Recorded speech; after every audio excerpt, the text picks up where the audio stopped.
Então hoje a gente vai falar do Banco BMG, com código de negociação BMGB4 na Bolsa de Valores brasileira. Empresa essa que desde o seu IPO ou desde o seu IPO, use a terminologia que você achar melhor, ofereceu um retorno negativo de menos 63% contra um retorno positivo de 16% do Ibovespa. E trazendo isso para o mundo real, um aporte inicial de R$1.000 na companhia teria se transformado hoje em apenas R$365.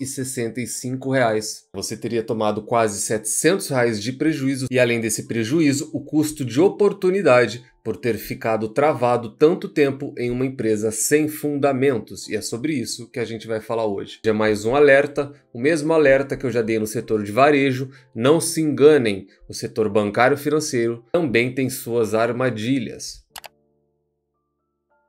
Sempre lembrando que na parte de baixo de todos os vídeos eu sempre deixo uma lista de livros que você, como investidor, tem que obrigatoriamente ler antes de estar investindo no mercado de capitais. Logo abaixo também livros de desenvolvimento pessoal. Comentários rápidos antes da gente entrar na análise fundamentalista, que é lá que eu vou tentar clarificar alguma coisa para vocês, não para aqueles que são sócios, para você que pensa em investir nessa companhia. O BMG teve o seu IPO lá em 2019, sendo lançado no mercado, e de lá para cá ele já acumula uma queda de quase 80% da sua máxima. Então essa é a primeira foto que você, como investidor, tem que ter da companhia. É uma companhia recente no mercado. O que realmente me preocupa nesse banco não é a desvalorização em si, é o quanto de pessoas eu vejo sendo ludibriadas por esse falso dividend yield de mais de 16%. Esteve muito acima disso, já esteve abaixo, porém esse é o atual da data que vos falo. E você não precisa ir muito longe para encontrar pessoas tentando influenciar, principalmente aqueles que estão chegando no mercado agora de maneira errada. Veja, BMG pagando muito dividendo, BMG com altos dividendos, BMG está de graça. Olha a afirmação aqui embaixo, eu vou até dar um zoom.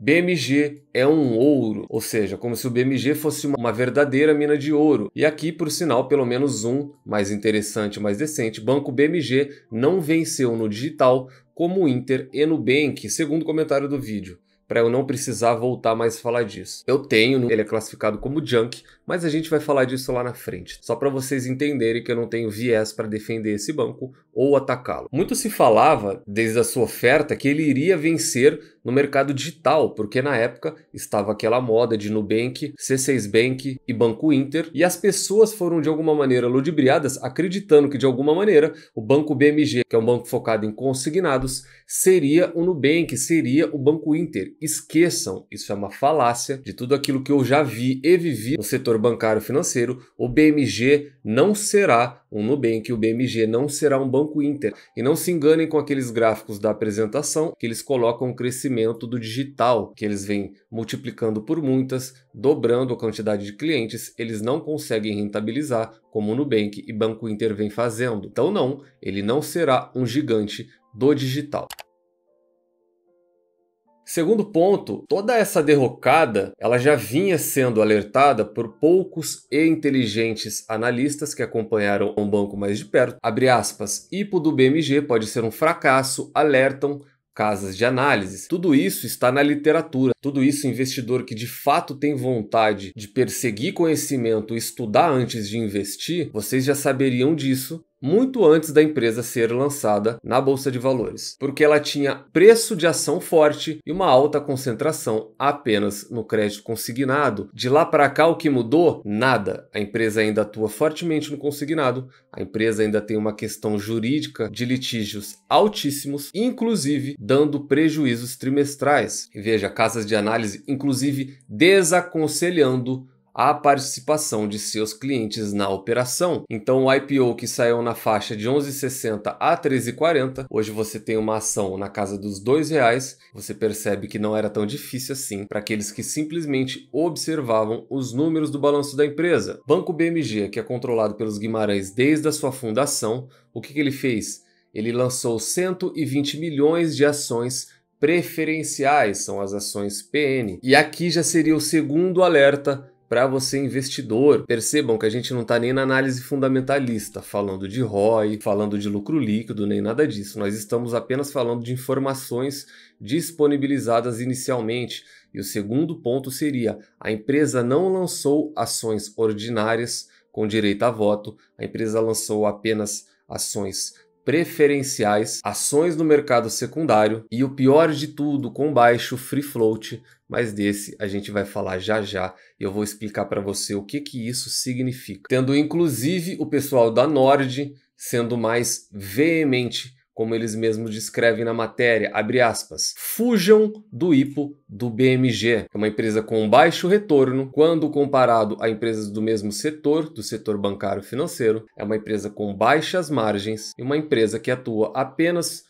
no consignado. Então, dando sequência agora e finalizando com o terceiro comentário. Dê uma observada no free float da companhia. Vocês se lembram que eu falei para vocês que eles lançaram ações preferenciais, as PN, lançaram ações do mercado secundário e não lançaram ações ordinárias, ONs, com direito a votos. Você junta isso com um baixíssimo free float, a história se repete. Talvez para você que seja mais novo, empresas com ações preferenciais com baixo free float, existe um jargão ou uma maneira de se dizer, seja na Faria Lima ou seja em Wall Street, que as empresas que fazem isso abrem o capital, porém não abrem o capital. Mas o que é isso, Guilherme? Essas empresas elas abrem o capital, sendo extremamente controladoras, extremamente centralizadoras, não lançando ações ordinárias, lançando apenas um pouco de ações no mercado, ficando grande parte nas mãos das famílias controladoras, e isso se traduz em que ela não quer você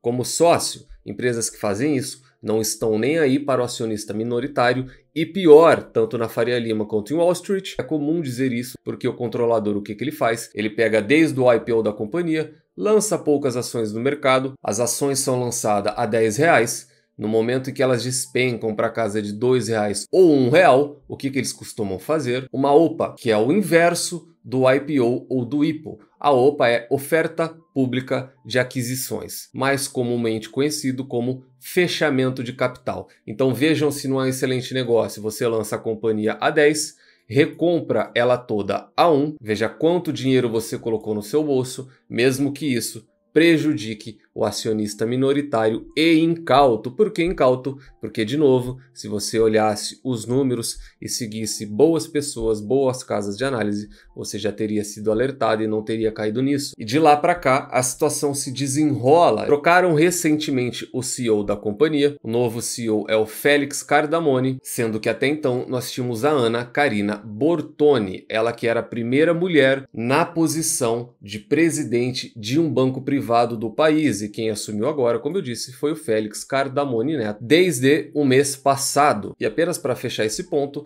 a Genial teve uma conversa com ele e ele disse que eles estarão de volta ao básico, back to basics, o que eu concordo. E se eu pudesse aconselhar todas as empresas a focar no core business dela, as empresas têm aquela mania de priorização. Elas resolvem diversificar do core business, diversificar daquilo que elas têm expertise de realizar. Só que no fundo acaba sendo uma priorização e não uma priorização daquilo que eles sabem fazer bem. E a Genial finaliza recomendando manutenção da ação com preço-alvo de 2,50. Aqui não me interessa se está 2,50, 2,37. A grande realidade é que quem está preso desde a casa do 11, 12, 13 reais, quem comprou no IPO a companhia, se vai estar custando R$2 ou R$3, não faz a menor diferença. Vamos agora para a análise fundamentalista. A primeira foto que o investidor tem que tirar é da DRE da companhia, o histórico de lucros, o máximo que você puder. Porém, lembre-se que ela teve seu IPO em 2019 e a gente vai comentar aqui em diante. Você tem uma crescente na receita, sim, porém observem que o lucro líquido vem caindo ano após ano. Inclusive 2023 será menor ainda. Então esse é o primeiro sinal de alerta que você, investidor, deveria ter na companhia. Ponto negativo. Segundo ponto, Return on Equity ou ROI, tese essa defendida por Warren Buffett, ela tem uma média histórica de apenas 5,40%, sendo que o ROI atual dela é de apenas 3%. O que isso significa? Margens extremamente comprimidas, o que não era para se esperar de diferente, uma vez que a gente fala de consignado. Lembre-se, funcionamento básico, tá? Consignados são extremamente seguros, ou seja, você tem uma baixa inadimplência, é muito baixa quando comparado a bancos de varejo, porém a margem também é baixa. Uma vez baixas as margens, baixo o retorno. Então, para uma empresa dessa ter um ROI de apenas 3%, chega até a ser difícil defender a companhia, fundamentalmente falando. Vamos falar do Dividend Yield, tese essa defendida por Benjamin Graham e Luiz Barsi Filho.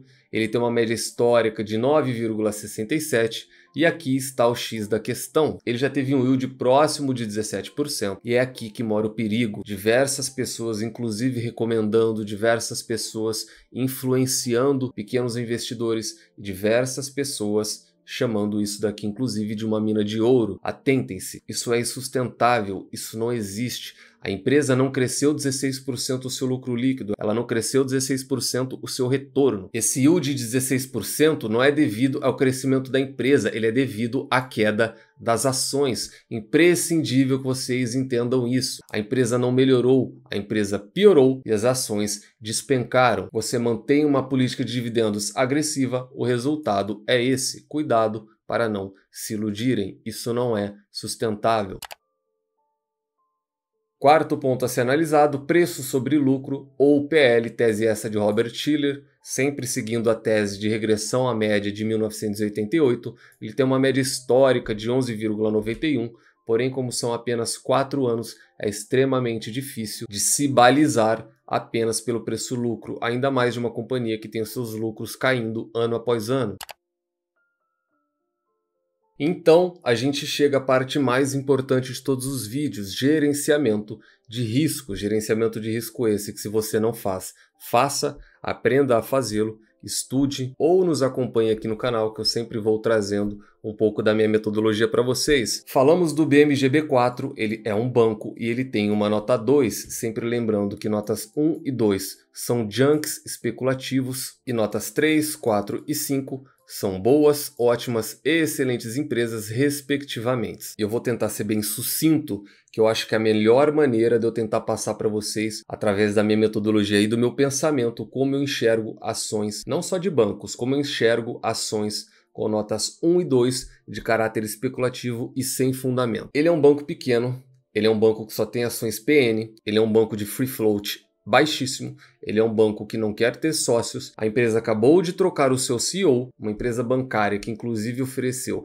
prejuízo trimestral ao acionista, porém que mantém um alto pagamento de dividendo, e esse é o motivo principal do vídeo. Então você me pergunta, Guilherme, é impossível ter uma empresa assim? Eu posso ter uma empresa assim? Eu sempre digo para vocês que é algo que está no jogo, é para ser jogado, é para ser utilizado, porém com inteligência. Eu citei no caso da Magazine Luiza, eu citei quando eu comentei o vídeo daquele trader que está perdendo mais de 200 mil em Via, e eu tenho diversos comentários aqui no canal, dos quais eu não vou expor as pessoas que inclusive venderam apartamento para estar comprando Casas Bahia, Via, Magazine Luiza e diversas outras empresas com uma margem baixíssima e sem fundamento nenhum, simplesmente por indicação. A retórica é a mesma, temos uma empresa com todos os indícios negativos para que você se afaste dela, porém não é proibitivo. Eu tenho a ação, ela não ultrapassa 0,3% do meu patrimônio. Você pode se assustar. Sim, eu sou extremamente rigoroso com meu gerenciamento de risco. Para mim, ela é classificada como nota 2. Para mim, ela é classificada como junk. Junk, tradução livre, português e inglês, é lixo. Por que eu tenho ela? Operando preço, pura e simplesmente isso. Se ela caiu de 3 para 2, eu pouco me importo. Meu gerenciamento de risco opera sozinho por mim. Esse 0,3% que ela pode me dar de prejuízo caso um dia ela vá à falência, em apenas um dia, com valorização das minhas ações vencedoras, eu já cubro o prejuízo dela, com apenas um dia. E é isso que você deveria fazer, porque se você não fizer, é isso daqui que você vai ganhar. Troféu Sardinha, garantia de satisfação. Eu já fiz isso no vídeo da Magazine Luiza, eu já fiz isso no vídeo da Via, e é exatamente isso que você vai ganhar se você resolver aportar 100% do seu capital, achando que você vai dar uma tacada de mestre, achando que você é mais inteligente do que a grande maioria dos investidores, o que você não é, e simplesmente imaginar que uma ação que já foi cotada a R$11 caiu para casa dos R$2, você imagina que se você aportar 100% de tudo aquilo que você juntou, trabalhou arduamente até hoje para juntar, seja esse dinheiro R$1.000, R$5.000, R$10.000 ou R$100.000, você dá um full buy na companhia, acreditando que se um dia ela já esteve lá, ela pode retornar aos R$11 e você vai multiplicar o seu capital por mais de 5 vezes, você vai conseguir comprar um apartamento à vista. Sinto muito te avisar, em 99% dos casos isso não acontece, em 99% dos casos o que você vai ter é um grande prejuízo, talvez irreversível. Aprendam a fazer gerenciamento de risco, aprendam a estabelecer notas com base em fundamentos, encontre excelentes empresas e montem as suas carteiras com excelentes empresas sendo a base da pirâmide. Aqui no canal eu sempre vou passar para vocês. Eu não enxergo a minha carteira como uma pizza, como todos os investidores fazem. Eu enxergo a minha carteira como uma pirâmide. A base dela é composta apenas por ações nota 5. A empresa deu todos os sinais de não ser uma empresa bem fundamentada. Os controladores não querem vocês como sócios. A empresa deu prejuízos trimestrais. Ela tem passivos jurídicos sérios e graves e eu aconselho vocês a procurarem sobre. Portanto, ela deu todos os sinais. E é assim que você, investidor individual, deveria enxergar a empresa como essa, porque a partir do momento que você operar preço, fizer um investimento com um grande percentual do seu capital, ou até mesmo 100%, dar um full buy, o que você vai ganhar é isso daqui, troféu Sardinha, garantia de satisfação para você. Qual a única maneira de você estar fugindo disso, conseguir escapar de situações como essas, é aplicando a metodologia das 3 chaves que eu sempre trago para vocês: encontrar excelentes empresas a preços atrativos, com uma excelente gestão e nunca mais as venderem, trancar elas a 7 chaves. É a única maneira de vocês conseguirem multiplicar o seu capital por muitos na Bolsa de Valores brasileira. Eu nunca faço isso, mas nesse eu vou fazer. As 3 chaves de sucesso vocês já estão cansados de saber, agora atentem-se. A primeira delas é encontrar excelentes empresas. Essa é uma função onde a ordem dos fatores altera o resultado. Não coloquem a carroça na frente dos bois. Primeira coisa que vocês têm que fazer é encontrar excelentes empresas. Empresas sem base, sem fundamento, que não quer sócio acionista minoritário. Se você trancar ela numa caixa, quando você abrir daqui 20, 30 anos, muito provavelmente você só irá encontrar vento. Então hoje a gente falou do banco do BMG, eu espero ter sido claro o suficiente para tirar a dúvida de vocês. Nada impossibilita o investimento na empresa, contanto que você saiba o que está fazendo e faça o gerenciamento de risco adequado. Deixa no comentário se vocês, assim como eu, são sócios da empresa, se pretendem ser sócios da empresa, ou se não, se querem simplesmente distância de empresas assim tão arriscadas. Nos vemos no próximo vídeo e até lá.